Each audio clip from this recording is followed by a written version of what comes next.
നമസ്കാരം. ആയുർവേദത്തിനും പാരമ്പര്യ ചികിത്സയ്ക്കും പ്രകൃതി ജീവനത്തിനും ഒക്കെ വളരെ പ്രാധാന്യം ആളുകൾ കൊടുത്തു തുടങ്ങുന്ന ഒരു കാലഘട്ടമാണിത്. പക്ഷേ ആയുർവേദത്തിൻ്റെ പ്രധാനമായിട്ടുള്ള ഒരു ചിട്ട എന്ന് പറയുന്നത് മരുന്ന് കഴിക്കുമ്പം പഥ്യം, ആഹാരത്തിലും ജീവിതശൈലിയിലും ഒക്കെ പഥ്യം പാലിക്കണമെന്ന് വളരെ നിർബന്ധമാണ്. പക്ഷേ ഇപ്പോഴത്തെ ആയുർവേദ വൈദ്യന്മാരുടെ അടുത്ത്, ഡോക്ടർമാരുടെ അടുത്ത് ചെന്ന് ചോദിച്ചാൽ പഥ്യം വല്ലതും ഉണ്ടോ ഡോക്ടർ? ഒന്നുമില്ല, എല്ലാം കഴിച്ചോളാം എന്ന് പറയും. പക്ഷേ ഞങ്ങൾ പാരമ്പര്യ ചികിത്സകരും പ്രകൃതി ചികിത്സകരും ആ കാര്യത്തിൽ യാതൊരു വിട്ടുവീഴ്ചയ്ക്കും തയ്യാറല്ല. അതുകൊണ്ട് ആയിരിക്കും ഒരുപക്ഷെ ഞങ്ങളാരും ധനികരാകാത്തത് ചികിത്സ നടത്തിയിട്ട്. കാരണം ഭക്ഷണവും ജീവിതശൈലിയും കൃത്യമായി നോക്കിയാൽ മാത്രമേ നമ്മൾ ഇവിടെ എൻ്റെ അടുത്ത് കൺസൾട്ട് ചെയ്യാൻ വരുന്നവരോട് ഞാൻ ആദ്യമേ ചോദിക്കും. വളരെ ദൂരെ നിന്നൊക്കെ വിളിക്കുമ്പോൾ ഞാൻ ചോദിക്കാറുണ്ട്, നിങ്ങൾ വളരെ ബുദ്ധിമുട്ടാണ് ഇത് തുടർന്ന് കൊണ്ടുപോകാൻ, കുറച്ച് കാലത്തേക്കെങ്കിലും ആ രോഗം ശമനം വരുന്നവരെങ്കിലും നിങ്ങളതിന് തയ്യാറാണെങ്കിൽ മാത്രം വന്നാൽ മതി, അല്ലെങ്കിൽ എൻ്റെയും നിങ്ങളുടെയും സമയവും ഊർജവും പണമൊക്കെ നഷ്ടപ്പെടുമെന്നേ ഉള്ളൂ, അല്ലാതെ കാര്യമില്ല എന്ന് പറയും. അപ്പോൾ പലർക്കും വിമുഖത ഈ ഒരു പാരമ്പര്യ ചികിത്സ അല്ലെങ്കിൽ പ്രകൃതി ജീവനം പിന്തുടരാനോ അല്ലെങ്കിൽ രോഗശമനത്തിന് രോഗപ്രതിരോധത്തിനും ഒക്കെ അതിനെ ആശ്രയിക്കാനോ ഒരു വലിയ വിമുഖത വരുന്നത് ഇഷ്ടഭക്ഷണമൊന്നും കഴിക്കാൻ പറ്റില്ല എന്നുള്ളതുകൊണ്ടാണ്. പക്ഷേ നമ്മൾ ജീവിതത്തിലൊരിക്കലും ഇഷ്ടഭക്ഷണം ഒരു കടുത്ത പ്രകൃതി ജീവനവാദികളല്ല ഞങ്ങൾ പാരമ്പര്യ ചികിത്സകർ. അവർ ആ രോഗത്തിനെ പ്രതിരോധിക്കാൻ അല്ലെങ്കിൽ രോഗാവസ്ഥയിലാണ് പഥ്യം പറയുന്നത്. അതിനുശേഷം മിതമായ അളവിൽ, അവിടെയാണ് അതിൻ്റെ ഒരു അമിതം ആകരുത് എന്നുള്ളതാണ്. എന്തും കഴിക്കാം. എന്നോട് ചോദിക്കും എന്തും കഴിക്കാം. പക്ഷേ അത് നിങ്ങളുടെ അവസ്ഥ, നിങ്ങളുടെ ശാരീരിക അവസ്ഥ ക്കോ അല്ലെങ്കിൽ കാലാവസ്ഥയ്ക്കോ അത് അമിതമോ അഹിതമോ ആകുന്ന തരത്തിലാണെങ്കിൽ കഴിക്കാൻ പാടില്ല എന്നുള്ളതേ ഉള്ളൂ. സാധാരണ ആരോഗ്യമുള്ള ഒരാൾക്ക് മിതമായിട്ട് എന്തും കഴിക്കാം. അപ്പോൾ ഇന്ന് പറയാൻ പോകുന്നത് എന്താണെന്ന് വെച്ചാൽ എത്ര അളവിൽ കഴിക്കാം, എന്ത് കഴിക്കാം, എപ്പോൾ കഴിക്കാം എന്നതാണ്.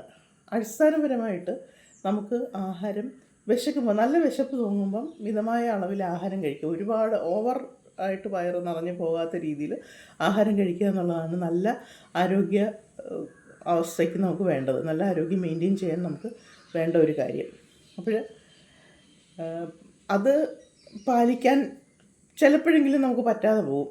നമുക്ക് അഹിതമായത് ആഹാരം ചിലപ്പോൾ കഴിക്കേണ്ടി വരും, ചിലപ്പോൾ അല്പം അമിതമായത് കഴിക്കാൻ. പക്ഷേ അങ്ങനെ ഒരു സാഹചര്യം ഉണ്ടായാൽ നമ്മൾ ചെയ്യേണ്ടത് എന്താണ്? പിന്നീട് കുറച്ച് 1-2 ദിവസം അതിനെ ഒന്ന് ബാലൻസ് ചെയ്തൊക്കെ രീതിയിൽ ഒന്ന് കുറയ്ക്കുക, അല്ലെങ്കിൽ ഒരു ഉപവാസം എടുക്കുക, അങ്ങനെയൊക്കെയാണ്.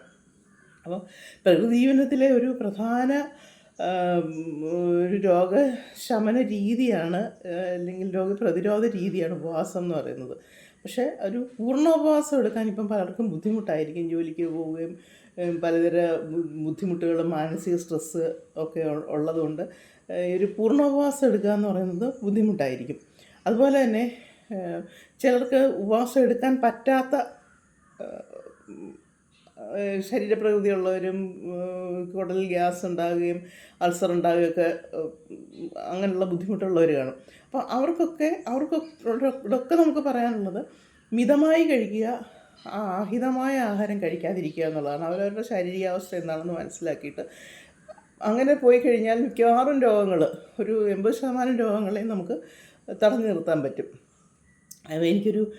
ഞങ്ങളുടെ ഒരു മുത്തശ്ശിയുടെ ഒരു അനുഭവം എനിക്ക് ഓർമ്മ വരുന്നത്. കാരണം ഞാൻ വളരെ ശ്രദ്ധിക്കുമായിരുന്നു ഈ ഓരോ കുടുംബാംഗങ്ങളുടെയും അല്ലെങ്കിൽ ബന്ധുക്കളുടെയൊക്കെ ആരോഗ്യകാര്യങ്ങൾ പറയുമ്പോൾ ഇതെന്തുകൊണ്ടാണ് ഇങ്ങനെ ഉണ്ടാകുന്നത്, അല്ലെങ്കിൽ അത് ഡെവലപ്പ് ചെയ്യുന്നത് എന്തുകൊണ്ടാണെന്നുള്ളത് ഞാൻ ശ്രദ്ധിക്കാറുണ്ടായിരുന്നു. അപ്പം അത് ചെറുപ്പത്തിൽ ഞാൻ ശ്രദ്ധിച്ച ഒരു കാര്യമാണ്. മുത്തശ്ശിക്ക് ഗ്യാസിൻ്റെ അൾസറിൻ്റെ ബുദ്ധിമുട്ടുണ്ടായിരുന്നു. അപ്പം ഡോക്ടറെ കണ്ടപ്പം ചെറുപ്പകാലത്ത് ധാരാളം ആളുകളൊക്കെയുള്ള വീട്, എത്ര ജോലിക്കാരുണ്ടെങ്കിലും വീട്ടമ്മമാരും പകലന്തിയോളം നല്ല രാത്രി വീട് പാതിരാത്രി വരെയും ജോലി ചെയ്യേണ്ട അവസ്ഥകളൊക്കെ ആയിരുന്നു നമ്മളുടെയൊക്കെ തറവാടുകളിൽ. നല്ലോണം ജോലി ചെയ്യുന്ന ആളാണ്. ധാരാളമായിട്ട് നല്ല രീതിയിൽ ഭക്ഷണം ഉള്ള സാഹചര്യമാണ്. ഒരുപാട് ആളുകളൊക്കെ ഉണ്ട്, നല്ല രീതിയിൽ ഭക്ഷണമുണ്ട്. അപ്പോൾ കുറച്ചൊരു പ്രായമായി കഴിഞ്ഞപ്പോൾ ഇത്തിരി ജോലി ചെയ്യാനുള്ള ഒരു ആരോഗ്യം കുറഞ്ഞു വരുമല്ലോ, 60-70 വയസ്സൊക്കെ ആകുമ്പോൾ. അപ്പോൾ പുള്ളിക്കാരിക്ക് ഗ്യാസിൻ ഡെവലപ്പ് ചെയ്യുന്നത്, ഹാർട്ട് ബേൺ, വയറ്റിൽ അൾസറിൻ്റെ ബുദ്ധിമുട്ട്, അങ്ങനെയൊക്കെ. അപ്പോൾ ഡോക്ടറെ കാണിച്ചപ്പോൾ ഡോക്ടർ പറഞ്ഞു അമ്മയുടെ വയറ് ഒരിക്കലും ഒഴിഞ്ഞ് ഇരിക്കാൻ ഉള്ള ഒരു അവസ്ഥ ഉണ്ടാകരുത്, എപ്പോഴും വയറ്റിൽ എന്തെങ്കിലും ഉണ്ടാകണം, എപ്പോഴും എന്തെങ്കിലും 1-2 മണിക്കൂർ ഇടവിട്ട് എന്തെങ്കിലും കഴിച്ചുകൊണ്ടിരിക്കണം എന്ന് പറഞ്ഞു. ഓക്കെ. അപ്പോൾ ഈ അമ്മൂമ്മയ്ക്ക് 8 മക്കളാണ്. ഒരാളുടെ കൂടെയാണ് താമസം, ബാക്കി 7 പേരുണ്ട്. 7 പേരും വെൽ സെറ്റിൽഡ്. എല്ലാവരും മാസത്തിൽ 1-2 പ്രാവശ്യം അമ്മയെ കാണാൻ വരും. അടുത്തുള്ളവർ 2-3 പ്രാവശ്യം, അല്ലെങ്കിൽ എല്ലാ ആഴ്ചയിലും ശനിയോ ഞായറാഴ്ചയോ ഒക്കെ വരും. കുറച്ച് ദൂരം താമസിക്കുന്നവർ ഒരു മാസത്തിലൊരിക്കലെങ്കിലും വരും. അപ്പം ഒരു മിനിമം 10 പ്രാവശ്യമെങ്കിലും മരുമക്കളായിട്ട് അമ്മയെ കാണാൻ വരും. അപ്പോൾ അമ്മയുടെ വയറൊഴിഞ്ഞിരിക്കരുത് എന്നുള്ളത് കൊണ്ട് അന്നത്തെ ഒരു 25-30 കൊല്ലം മുമ്പുള്ള കാര്യങ്ങളാണ് ഞാൻ പറയുന്നത്. 30-40 വരെ കൊല്ലം മുമ്പുള്ള ഒരു പ്രാക്ടീസാണ് ഞാൻ പറയുന്നത്. അപ്പോൾ അന്നത്തെ ഒരു ഫാഷനോ അല്ലെങ്കിൽ ഒരു രീതിയോ സ്നേഹപ്രകടനമോ അനുസരിച്ച് ഇവർ കൊണ്ടുവരുന്ന ഫ്രൂട്ട്സൊന്നുമല്ല, കുറച്ച് ഫ്രൂട്ട്സ് ഉണ്ടാവും, മിക്സ്ചർ. അമ്മയ്ക്ക് കുറയ്ക്കാൻ വലിയ ഇഷ്ടമുള്ള കൂട്ടത്തിലാണ് മിക്സ്ചർ, എന്താണ് നിലക്കടല വറുത്തത്, ചിപ്സ്, അങ്ങനെയൊക്കെയുള്ള കുറയ്ക്കുന്ന ഐറ്റംസ് ആണ് കൊണ്ടുവരിക. അപ്പോൾ പുള്ളിക്കാരി ഇതൊരു 2 മണിക്കൂർ ഇടവിട്ട് ഇങ്ങനെ എടുത്ത് കഴിച്ചുകൊണ്ടിരിക്കും. അപ്പോൾ എപ്പോഴും അവിടെ സ്റ്റോക്ക് കാണും. അമ്മൂമ്മയുടെ കയ്യിൽ എപ്പോഴും, ആ വീട്ടിലെപ്പോഴും വറുത്ത സാധനങ്ങൾ, ബേക്കറി ഐറ്റംസ് സ്റ്റോക്ക് ഉണ്ടാകും. കാരണം മക്കളെല്ലാം സ്നേഹത്തോടു കൂടി അമ്മയുടെ ആരോഗ്യ പരിപാലനത്തിന് വേണ്ടി കൊണ്ടു കൊടുക്കുന്നതാണ്. അങ്ങനെ അങ്ങോട്ടായി പുള്ളിക്കാരി ഒരു 70 വയസ്സൊക്കെ ആയപ്പോഴേക്ക് വെയിറ്റ് കൂടി ഒരു 100 കിലോയ്ക്ക് അപ്പുറത്തേക്ക് വെയിറ്റ് വന്നു. അപ്പം അതിനെ തുടർന്നുള്ള കോംപ്ലിക്കേഷൻസ്, സ്ട്രോക്ക് വന്നു, കുറേ കാലം കിടന്ന്, അവസാന കാലം ഏകദേശം 1 വർഷത്തോളം വളരെ ബുദ്ധിമുട്ടി, വളരെ കഷ്ടപ്പെട്ട് ബെഡ്രിഡമായിട്ടൊക്കെയാണ് മരിക്കുന്നത്. അപ്പം അന്ന് തന്നെ പക്ഷെ അന്ന് നമുക്ക് ആ കുടുംബാംഗങ്ങളെ ഒന്ന് ഉപദേശിക്കാനുള്ള ഒരു ത്രാണിയായിട്ടില്ല, നമുക്കത്ര പ്രായമായിട്ടില്ല. പക്ഷെ ഞാൻ പലപ്പോഴും ഒരു കേസ് സ്റ്റഡിയായിട്ട് പലപ്പോഴും അത് പലരോടും പറയുകയും മനസ്സിലാക്കുകയും ചെയ്തിട്ടുള്ളൊരു കാര്യമാണ്. ഈ പറഞ്ഞു കൊടുത്ത ഡോക്ടർ പറഞ്ഞത് സത്യം തന്നെയാണ്. വയറൊഴിച്ചിട്ടായിരിക്കുക, ചെറിയ സ്മോൾ പോർഷൻസ് ഇൻ്റർമീഡിയൻ്റായിട്ട് ഫ്രീക്വൻ്റായിട്ട് ഒരു 2 മുതൽ 4 മണിക്കൂർ അല്ലെങ്കിൽ 3 മണിക്കൂർ ഇടവിട്ട് ചെറുതായിട്ട് കഴിക്കുക. അപ്പോൾ കഴിക്കുമ്പോൾ എന്താണ് കഴിക്കേണ്ടത്? ഒരു ചെറിയ പഴം, ഒരു മുറി ഏത്തപ്പഴം, ഒരു ചെറിയ കൊഴുക്കട്ട, അല്ലെങ്കിൽ ഒരു ഇഡലി, അങ്ങനെയുള്ള പോർഷൻ കൺട്രോൾ ചെയ്ത് വളരെ ലൈറ്റായിട്ടുള്ള ആഹാരം, അല്ലെങ്കിൽ ഒരു ഗ്ലാസ് കലക്കും വെള്ളം, അല്ലെങ്കിൽ ചെറിയ പഞ്ചസാര ചേർക്കാത്ത ഒരു ജ്യൂസ്, അല്ലെങ്കിൽ ഒരു ചക്കരക്കാപ്പി, ഇങ്ങനെയുള്ള കാര്യങ്ങളെ കഴിക്കാവുള്ളൂ. അല്ലാതെ ഈ ഫ്രൈഡ് ഐറ്റംസും കാർബോഹൈഡ്രേറ്റും ഫാറ്റും ട്രാൻസ് ഫാറ്റും ഒക്കെ ചേർന്നിട്ട് ഈ വിധ രോഗങ്ങളിലേക്ക് ആളെ തള്ളി വിടുന്ന ഒരു ഭക്ഷണ രീതിയിലോട്ട് പോകരുത് എന്ന് പറഞ്ഞു കൊടുക്കാൻ ആ ഡോക്ടർക്ക് പറ്റിയില്ല എന്നുള്ളതാണ്. ഈ ഇംഗ്ലീഷ് മെഡിസിൻ അല്ലെങ്കിൽ അലോപ്പതി നമുക്ക് ഓടിച്ചെല്ലാൻ അവരേ ഉള്ളൂ. 80% അല്ലെങ്കിൽ 70% ആളുകൾ പൂർണ്ണമായിട്ടും ആശ്രയിക്കുന്ന അലോപ്പതിയെയാണ്. 70% ആളുകളെന്ന് മാത്രമല്ല, നമ്മൾ ഈ പറയുന്ന നമ്മൾ ഓരോരുത്തരും നമ്മൾ നാച്ചുറോപ്പതിയും പാരമ്പര്യ വൈദ്യവും അലോപ്പതിയും ഒക്കെ ആയുർവേദവും ഒക്കെ പ്രാക്ടീസ് ചെയ്യുന്നവരും ചില ഘട്ടങ്ങളിൽ നമുക്കിപ്പോൾ ആശ്രയിക്കാൻ അലോപ്പതി മാത്രമേ ഉള്ളൂ. ഒരിക്കലും തള്ളി പറയുകയല്ല, അവർക്ക് അവരുടേതായ വലിയൊരു സ്ഥാനം അവർക്കുണ്ട്. പക്ഷേ അവിടെ തോറ്റുപോയി എന്നുള്ളതാണ്. ആ അമ്മയോട് ഇത് പറഞ്ഞു കൊടുത്തിരുന്നെങ്കിൽ ഒരുപക്ഷെ അമ്മ അത്രയധികം തടി വെച്ചിട്ടൊരു 108 kg ഒക്കെയാണ്. എപ്പോഴും 100 kg ആണ് അമ്മയുടെ വെയിറ്റ്, കാരണം ഹൈറ്റും കൂടിയുള്ള ആളാണ്.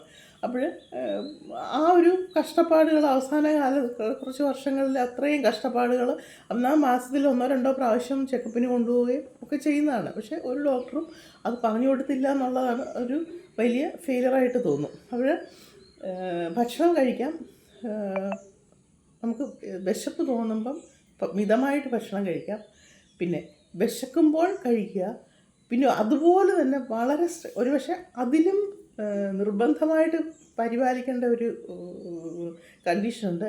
വിശപ്പില്ലാത്തപ്പോൾ കഴിക്കാതിരിക്കുക എന്നുള്ളത്. നല്ല വിശപ്പ് തോന്നിയാൽ മാത്രമേ നമ്മൾ കഴിക്കാവുള്ളൂ. കാരണം ഒരു നേരത്തെ ആഹാരം ആരോഗ്യപരമായ ഒരാൾക്ക്, വേറെ അസുഖങ്ങളൊന്നും ഇല്ലാത്ത ഒരാൾക്ക് ഒരു നേരത്തെ ആഹാരം സ്കിപ്പ് ചെയ്തതുകൊണ്ടൊന്നും പ്രശ്നങ്ങളുണ്ടാവില്ല. അതൊന്നും ഒരു ഇൻ്റർമീഡിയറ്റ് ഫാസ്റ്റിങ്ങിൻ്റെ ഗുണമേ ചെയ്യുള്ളൂ. അപ്പം നല്ല വിശപ്പില്ലാതിരിക്കുമ്പോൾ കഴിക്കാൻ പോകരുത്. വിശക്കുമ്പോൾ ചെറിയ അളവിൽ കഴിക്കാം, ക്ഷീണവും ബുദ്ധിമുട്ടും ഉണ്ടാകാതെ ചെറിയ അളവിൽ കഴിക്കാം. പിന്നെ എന്ത് കഴിക്കാം എന്നുള്ളതിന് എന്തും കഴിക്കാം. ഈവൻ റെഡ് മീറ്റും വേണമെന്നുണ്ടെങ്കിൽ, അത്ര നിർബന്ധമാണെങ്കിൽ വളരെ കുറഞ്ഞ അളവിൽ കഴിക്കാം. അപ്പം എൻ്റെ അടുത്തൊരു റുമാറ്റോയിഡ് ആർത്രൈറ്റിസ് പേഷ്യൻ്റ്, ആമവാദം, വളരെ ചികിത്സകൾ ചെയ്ത് വളരെ ബുദ്ധിമുട്ടി, വളരെ 35 വയസ്സ് മാത്രമേ ഉള്ളൊരു ചെറുപ്പക്കാരനാണ്. അപ്പം വന്നു, ആൾക്ക് നമ്മുടെ മരുന്ന് കൊടുത്തു. അപ്പം വളരെ സ്ട്രിക്റ്റായിട്ടുള്ള ഡയറ്റ് കൺട്രോൾ പറഞ്ഞപ്പോൾ പുള്ളി പറഞ്ഞു, എനിക്ക് ചിക്കൻ വലിയ ഇഷ്ടമാണ് മാഡം, എനിക്ക് ചിക്കൻ ഒരിക്കലും കഴിക്കാൻ പറ്റത്തില്ല. ഞാൻ പറഞ്ഞു, ഒരിക്കലും കഴിക്കരുതെന്ന് ഞാൻ പറഞ്ഞില്ലല്ലോ. തൽക്കാലം ഒരു നോർമൽ കണ്ടീഷനിലേക്ക് വരുന്നിടം വരെ നമുക്ക് കഴിക്കാം, വിഷമിക്കണ്ട, നമുക്ക് ചിക്കനൊക്കെ കഴിക്കാം, പക്ഷെ തൽക്കാലം ഒന്ന് കൺട്രോൾ ചെയ്യുക, അത്രയേ ഉള്ളൂ. അപ്പം ആ ഒരു പൂർണ്ണ ആരോഗ്യം കിട്ടിക്കഴിയുമ്പം തീരെ കഴിക്കാതിരിക്കരുത്, അല്പം കഴിക്കുക തന്നെ വേണം. കാരണം അങ്ങനെ വളരെ സെൻസിറ്റീവായിട്ട് നമ്മുടെ ശരീരത്തിന് നിർത്തരുത്. അതിനില്ലേ നമ്മൾ ഈ വാക്സിനേഷൻ ഒക്കെ എടുക്കുന്നത്. ഇടയ്ക്കിടയ്ക്ക് ഇത്തിരി മോശമായ കാര്യങ്ങൾ കൂടെ കഴിക്കണം. വല്ലപ്പോഴും വർഷത്തിൽ ഒരിക്കലും ഒരു പൊറോട്ടയൊക്കെ കഴിക്കണം. പിന്നെ വല്ലപ്പോഴും ഒരു ദിവസത്തിലൊരു ചായയൊക്കെ കുടിക്കണം. അപ്പം അങ്ങനെ തീരെ അത് ഉപയോഗിക്കാതിരിക്കേണ്ട. നിങ്ങൾ കഴിച്ചുകൊണ്ടിരുന്ന ഒരു ഫുഡ് ഹാബിറ്റ് വളരെ ബുദ്ധിമുട്ടി ജീവിതകാലം മുഴുവൻ ഉപേക്ഷിക്കണമെന്ന് ഞാൻ പറയാറില്ല, പാരമ്പര്യ ചികിത്സകരാരും പറയാറില്ല അങ്ങനെ ഉപേക്ഷിക്കണമെന്ന്. പക്ഷേ നമുക്കത് വേണമെന്നെങ്കിൽ എന്തും കഴിക്കാം, പക്ഷേ ഒരു പോർഷൻ കൺട്രോൾ വെച്ച് മിതമായിട്ട് കഴിക്കുക എന്നുള്ളതാണ് നമുക്ക് ചെയ്യാൻ പറ്റുന്ന ഏറ്റവും വലിയ കാര്യം. അപ്പോൾ അത് ഇത്രയും കാര്യങ്ങൾ ശ്രദ്ധിച്ചു കഴിഞ്ഞാൽ നമുക്ക് ആരോഗ്യം കഴിക്കുന്ന അളവൊന്ന് കുറച്ച്, അല്ലെങ്കിൽ നമുക്ക് ഇപ്പം എല്ലാവരും കാർബോഹൈഡ്രേറ്റും ഫാറ്റും ട്രാൻസ് ഫാറ്റൊക്കെയുള്ള ഭക്ഷണത്തിനെക്കുറിച്ച് എല്ലാവർക്കും വളരെ ബോധവാന്മാരാണ്.